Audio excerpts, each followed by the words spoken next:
Seu bebê teve sangue nas fezes. Qual é uma das principais possibilidades que podem causar isso? Me acompanha nesse vídeo.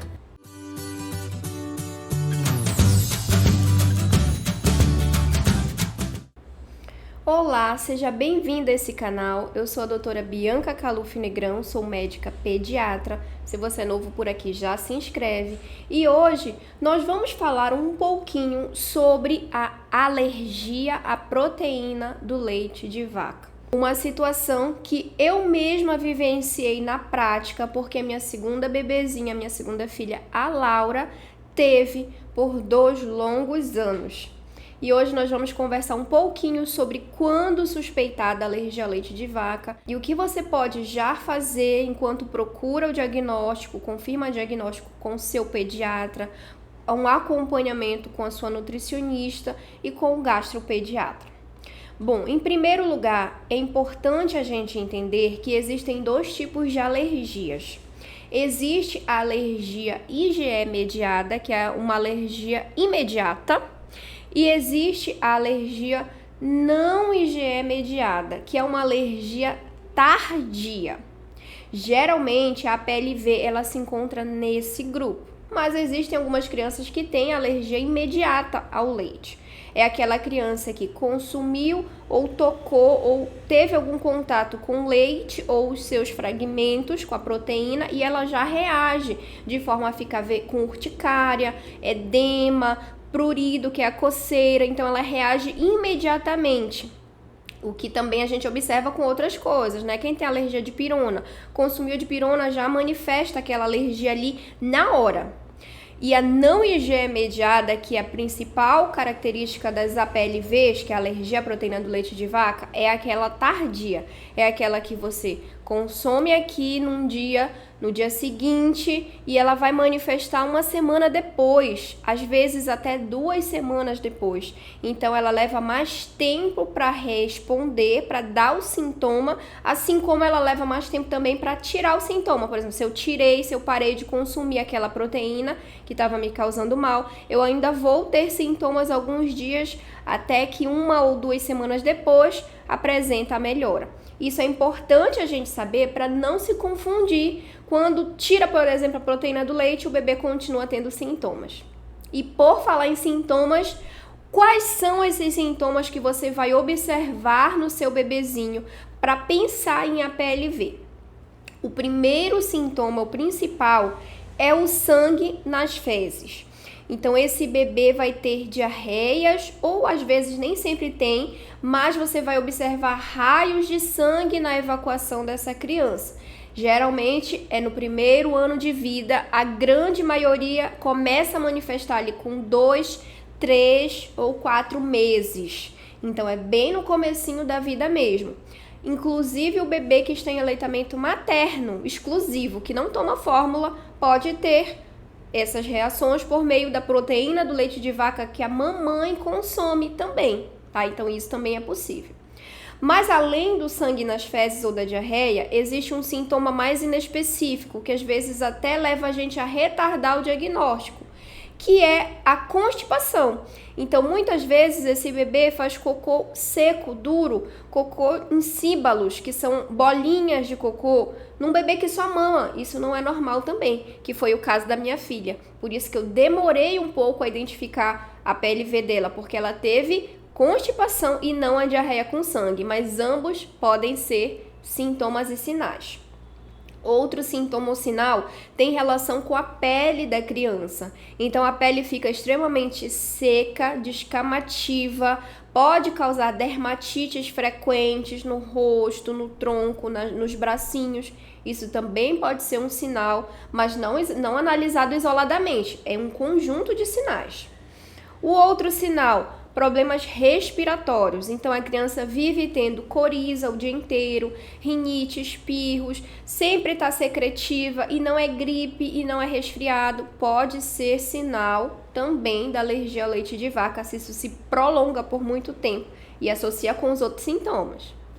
Mais uma coisa que você pode observar nessa criança também é refluxos regurgitações muito frequentes, então a criança vomita com frequência ou gofa com frequência, regurgita muito leite todos os dias, o tempo todo, em toda a mamada.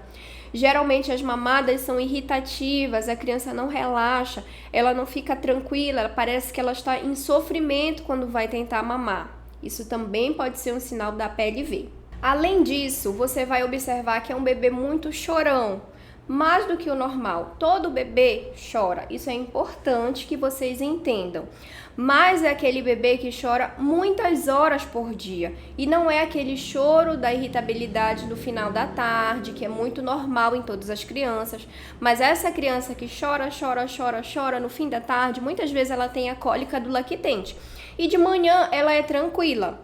O bebê que tem a suspeita da PLV, ele permanece assim irritado o dia inteiro, manhã, tarde ou noite, ele continua nesse sentido, do mesmo jeitinho.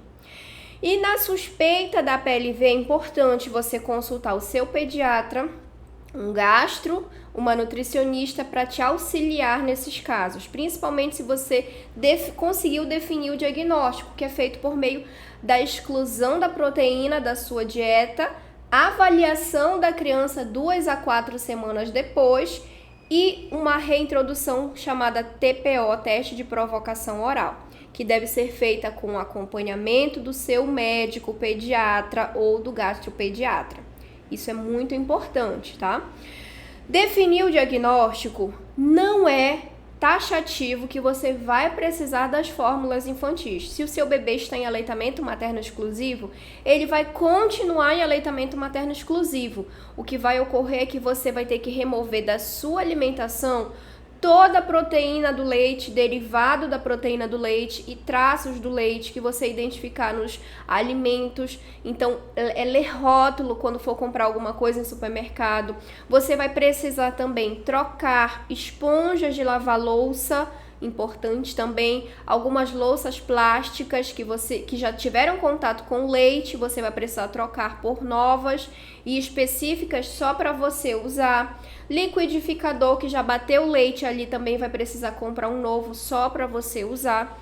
É uma dedicação exclusiva, é uma dedicação que cansa bastante, muito sacrificante, mas que vale a pena para continuar o aleitamento materno exclusivo, que foi exatamente as coisas pelas quais eu passei para continuar amamentando a Laurinha. Se você não consegue, se você já está no aleitamento misto, você vai precisar lançar mão das fórmulas especiais, que são as fórmulas de proteínas tensamente hidrolisada ou fórmulas de aminoácido, que vai ser orientado pelo seu pediatra ou pelo seu gastropediatra ou pela nutricionista. Importante receber essa orientação, até para que você consiga se cadastrar em alguns programas que existem para conseguir essas fórmulas, que são um pouco mais caras, na verdade são bem caras, mas são importantes se você não consegue amamentar exclusivamente. Muito bem, com base nisso, você vai permanecer assim ao longo de 6 meses, 1 ano, e é quando vai ocorrer a nova provocação oral com acompanhamento do seu médico pediatra. A partir desse momento, você vai identificar de forma gradual, conforme a orientação. Às vezes a gente introduz primeiro assados, depois derivados e assim sucessivamente, e observando os sintomas na criança. Em algum determinado momento, essa criança vai parar de ter as reações não IgE mediadas. E aí você define como fim do quadro, tá? Então, cura. Realmente, a PLV tem uma resolução muito satisfatória. Algumas vezes a criança permanece com uma baixa estatura, que a gente vai ter que contornar depois. Ela vai ter um pouco mais de dificuldade de ganho de peso, o que não é regra, tá? Algumas não vão ter, mas algumas vão, que a gente vai acompanhando no mais longo prazo depois que passa essa situação toda. E se você está vivenciando isso hoje, comente aqui embaixo como você está lidando, quais os seus sentimentos em relação a isso, para ajudar outras mães que também possam estar passando pela mesma situação, tal qual eu passei até os 2 anos da minha filha Laurinha. E a gente se vê aqui na próxima. Até mais. Tchau, tchau.